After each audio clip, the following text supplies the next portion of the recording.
networking can pay off years later. My name is Bruce Rule, and I've been doing this vlog called Thriving in the Gig Economy. Would you like to learn too? And it's all about tips and hints on how to build a freelance career. And if you're new to my channel, please hit the subscribe button. You'll get a lot of good information. I post once a week on Fridays. I wanted to talk to you about networking because in the past I've always said that I built my business through networking. I've never advertised or anything like that. And it's been about 5 years now that I've been successful as a freelance writer and editor. And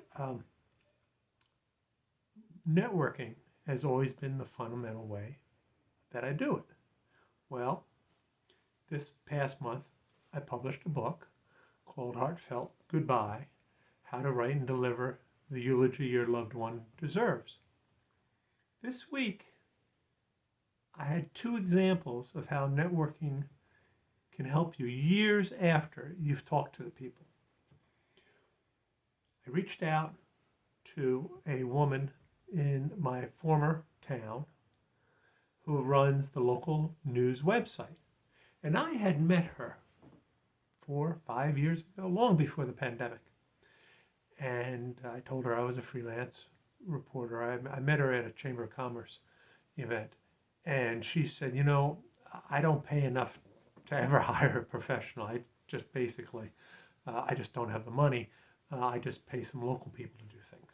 So I never worked for her. She understood that. And then, you know, what are you going to do? I'm not going to work for peanuts. But this past week, I messaged her and I said, hey, I don't know if you remember me. You know, I saw you at a couple chamber events. I hope everything's well. By the way, I have this new book out. Maybe people in town would like to know about it because, you know, they might remember me. And anyway, it's a good resource. Well, she immediately messaged back, hey, Bruce, how's it going? She remembered me, and she wrote a very nice write-up. And, you know, it's out there. It's free marketing. Now, would she have remembered me and done a nice write-up about my book if I had not been networking with her? When I saw her in public, I'd say hi to her and chat with her a little bit, even though I was never going to work for her. If I ignored her in these social events, maybe she would have done a write-up anyway. I don't know. But the fact of the matter is, because I had been kind to her and I had been friendly to her, even though I wasn't going to work for her, she was willing to give a nice write-up to my book. So that's the first example. Second example is even more out of the blue. There's a gentleman whose son was in the same soccer team as my son.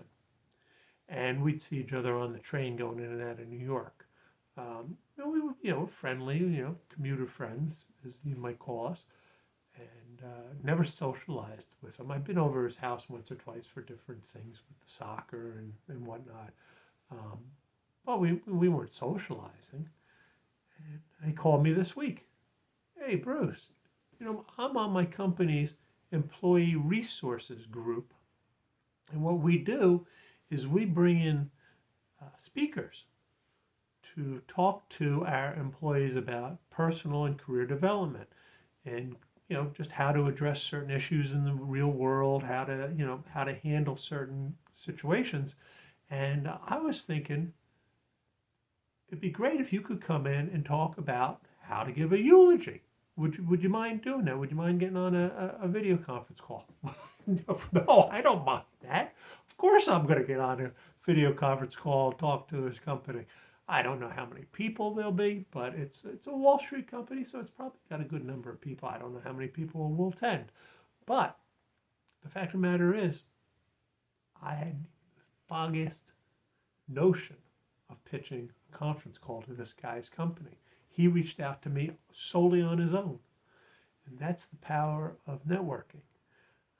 Build the bridges before you need them. Build them when you don't even think you're going to need them. Plant seeds everywhere you go.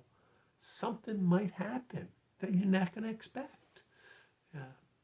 That's been my philosophy, and it's worked for me since I left full-time employment back in January 2018. And I think it works for a lot of freelancers. I don't know. What do you do? Do you do that kind of networking? Do you try to meet as many people as possible? Or do you rely on marketing? Do you rely on advertising? How do you get clients and opportunities? I'd really be curious. Please comment down below.